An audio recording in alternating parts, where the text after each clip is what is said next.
Olá, meus amigos. Eu ontem participei daquele simpósio que eu comentei com vocês num vídeo anterior, o Sunstone Symposium, aquele evento de 4 dias, né? Eu participei ontem, só sábado, e eu tive 5 palestras diferentes, participei de 5 apresentações diferentes. Participei não, assisti, né? E eu devo compartilhar com vocês pelo menos 4 delas. Eu aprendi muito mais do que eu imaginei que ia aprender. Então a gente tem muito que conversar sobre isso. A primeira palestra que eu gostaria de compartilhar com vocês foi apresentada por Michael Adam Ferguson. Eu tô lendo aqui a partir da revista, porque eles têm a revista Sunstone, tá vendo? E aqui tem os horários, os locais das palestras. Então, a palestra dele é chamada The Spiritual Brain, o cérebro espiritual. Esse foi o tema da apresentação dele, uma apresentação de 1 hora, que eu vou tentar resumir para vocês aqui em 15 minutos, porque eu gosto de manter meus vídeos com um padrão de 15 minutos, porque eu acho que é o tempo que você pode dispensar para me assistir, né? Todos nós temos muitas coisas que fazer. Então, essa palestra foi apresentada pelo neurocientista da Universidade de Harvard, Michael Adam Ferguson.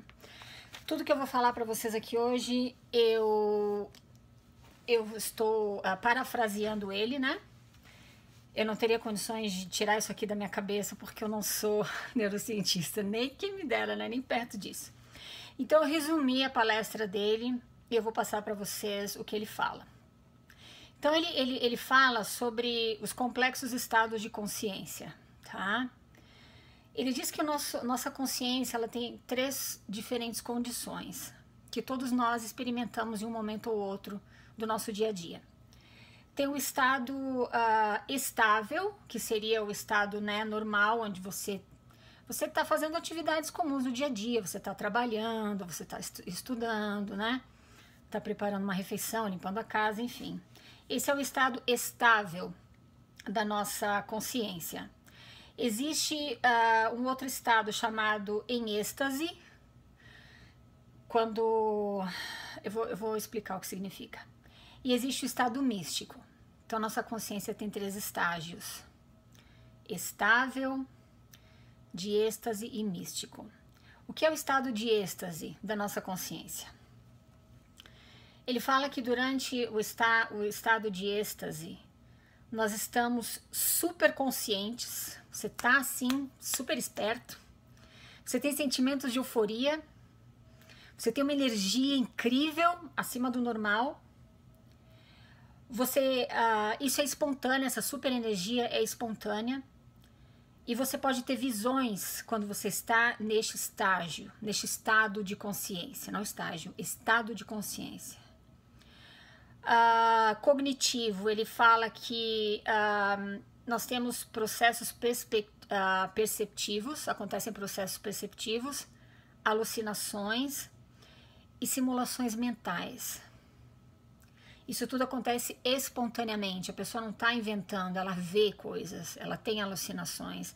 O cérebro dela produz simulações e ela acredita que ela está vivendo aquela determinada experiência. Ele citou como exemplo o dom das línguas.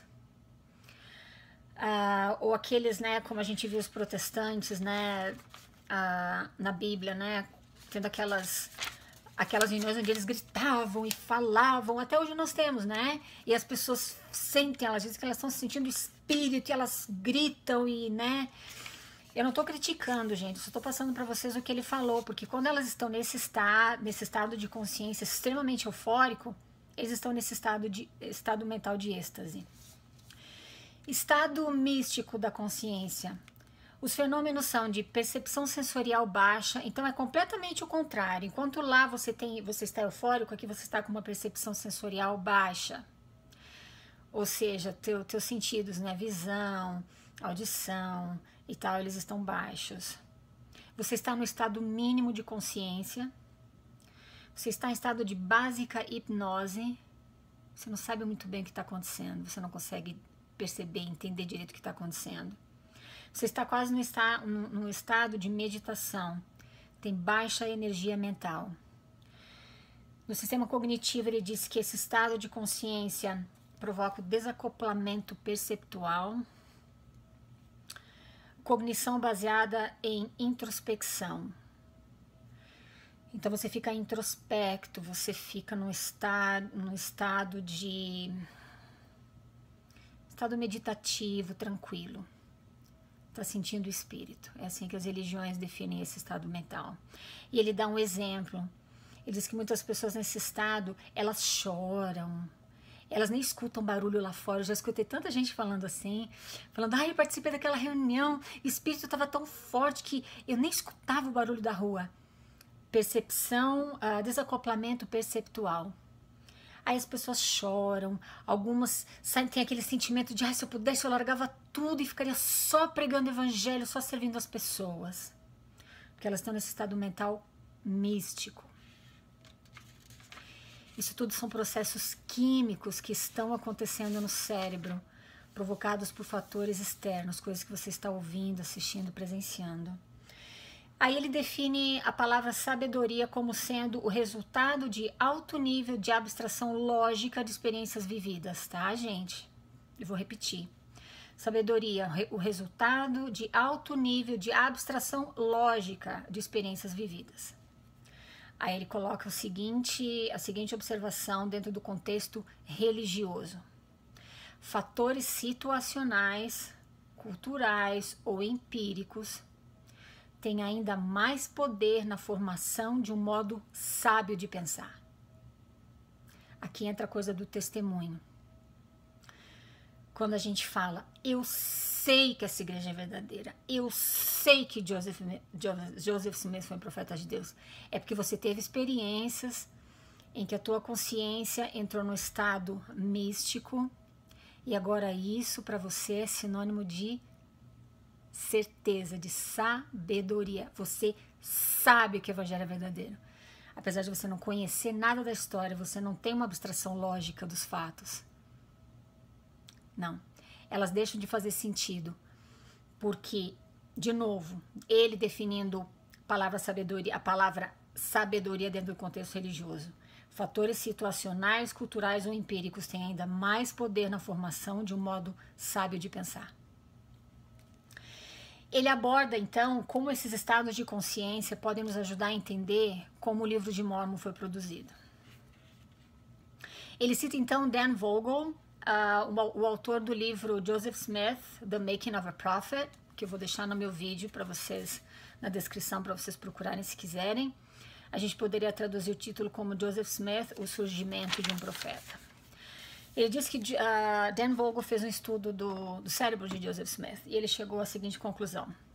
Joseph Smith acreditava que ele tinha um chamado divino, ele acreditava em seus próprios dons espirituais. O livro de Mórmon reflete significativamente a própria vida de Joseph Smith, suas situações e seus próprios dilemas. Falando sobre o cérebro de Joseph, ele fala o seguinte, ele tinha hipergrafia, ou seja, compulsão por escrever.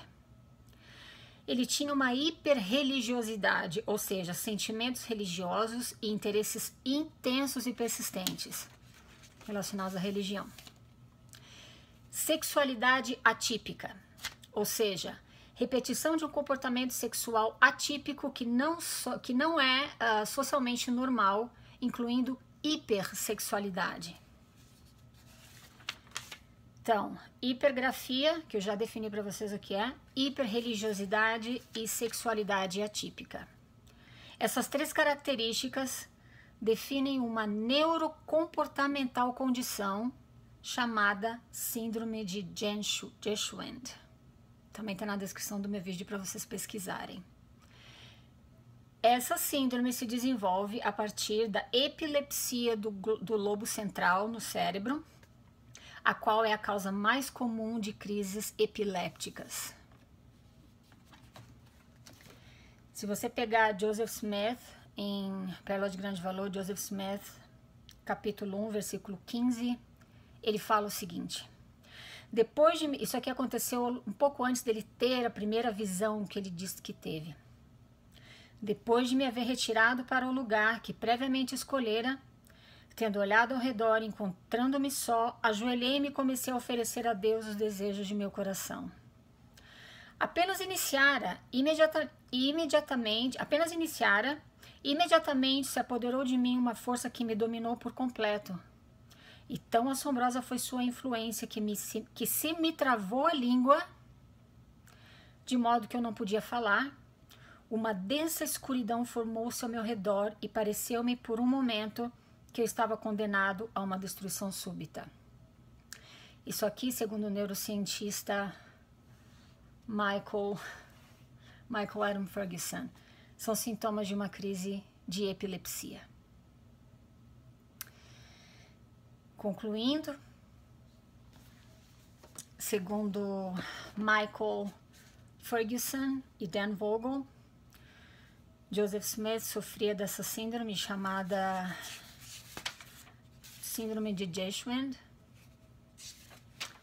A personalidade dele refletia os sintomas dessa síndrome: hipergrafia, hiperreligiosidade, sexualidade atípica. Só para lembrar, ele teve de 40 a 44 mulheres. A gente sabe que ele não casou com elas primeiro para depois ter relação sexual. Foi o contrário na maioria dos casos. Você sabe a história, eu já te contei. Ele tinha síndrome de Geschwind.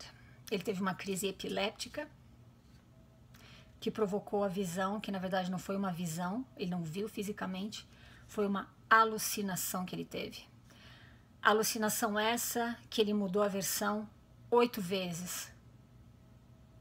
E ele só começou a contar essa história mais de uma década depois do fato. Eu estou trazendo para vocês conhecimento. Michael Shermer, autor do livro The Believing Brain, que eu já comentei com vocês, ele diz que a ciência tem resposta para 90% das perguntas. A resposta para os outros 10% é não sei. Vou deixar você pensando nesses conceitos. Espero sinceramente que você pesquise e que você fique mais tranquilo quando você tiver alguma experiência espiritual. Teu cérebro, ele pode estar num desses 3 estados, ele vai sempre mudar de um estado para o outro. Estado estável, estado de êxtase ou estado místico. Que a gente possa buscar sabedoria e conhecimento na ciência. Porque, como Michael Sherman disse, ela tem resposta para 90% das perguntas. Isso vai nos livrar de muita dor de cabeça desnecessária.